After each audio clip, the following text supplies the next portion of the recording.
Ayaw lumusong sa tubig ng isang vlogger.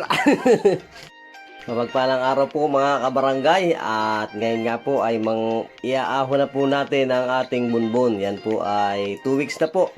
Kaya titingnan natin kung may laman na. Ayan po, ang dami namin dalang sako. Mukhang malabis na pag-asa ay dalamhati yata ang ibubunga. Ayan po mga bata, may tuwan-tuwa naman po sila sa pagbabangka. Yan naman po ay hindi naman po namin hangad ng maraming huli. Yan po ay banding lang naman po. At sama-sama, magkakaibigan, magkakamag-anak. Kaya masaya po kahit na walang huli. Yan po ay first time lang naman po namin ginawa. Testing pa lang. May mga nagsasabi po na mali po yung pagkakagawa namin. Nilagyan kasi namin ng mga sariwang dahon.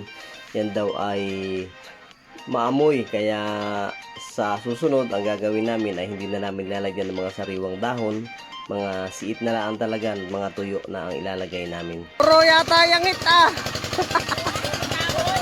Puro dahon.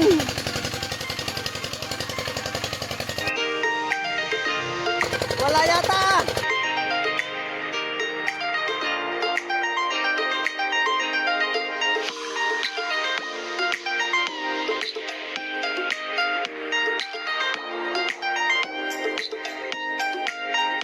Yata ang manager ah.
Ayan po ang aming mga nahuli. May mga pumasok din naman po. Kaya lang ay siguro po ay napabilis po ang aming pagpandaw. 2 weeks lamang po.